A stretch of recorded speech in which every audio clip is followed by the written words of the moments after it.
Halo, Assalamualaikum warahmatullahi wabarakatuh. Perkenalkan, saya Denisa Bartana, NIM saya 1923113, dan saya berasal dari kelas pendidikan IPA C 2019. Di video kali ini, saya akan menjelaskan tentang bagaimana inovasi pembelajaran IPA yang akan saya rencanakan atau mungkin kedepannya akan saya laksanakan di PL semester kedepannya gitu.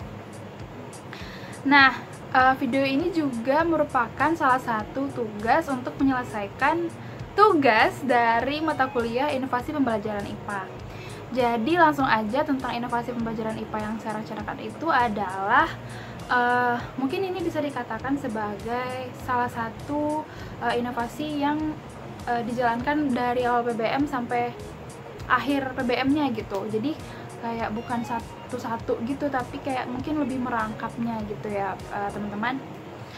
Jadi di awal minggu pertama PBM itu mungkin saya akan kayak memperkenalkan terlebih dahulu bagaimana pembelajaran IPA tersebut kepada peserta didik.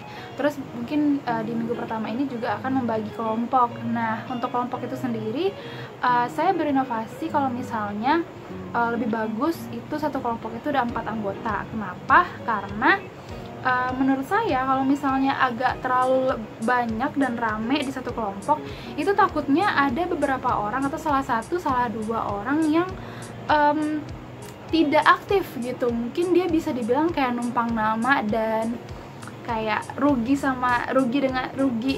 di peserta didiknya gitu. Jadi menurut saya lebih bagus inovasi ini dilaksanakan gitu. Jadi kayak satu kelompok itu ada 4 orang seperti itu.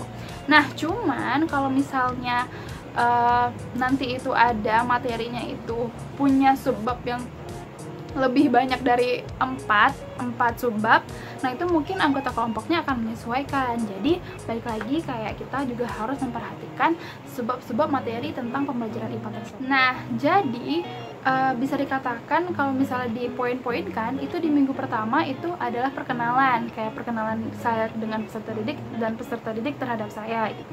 Terus juga pengenalan bagaimana proses belajar mengajar. Terus pembagian kelompok, lalu nanti mengalir kalau misalnya ada peserta didik yang ingin bertanya, saya akan menjawab gitu. Kayak pengenalan lebih dekat aja gitu.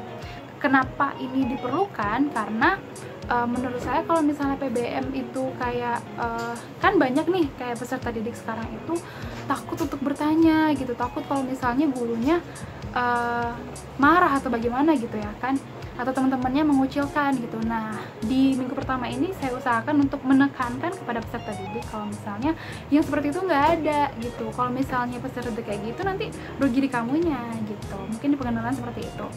Nah, setelah pembagian kelompok itu nanti akan menjelaskan bagaimana proses belajar mengajar, yaitu di minggu kedua itu PPT terakhir dari saya, dan minggu ketiga itu adalah peserta didik udah mulai untuk tampil ke depan. Nah, apa aja sih yang ditampilin gitu?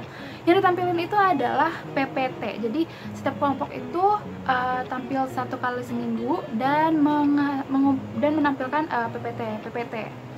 Dan kalau misalnya dibutuhkan kayak mapping atau misalnya kreatif dari siswa itu sendiri, itu diperbolehkan sekali gitu.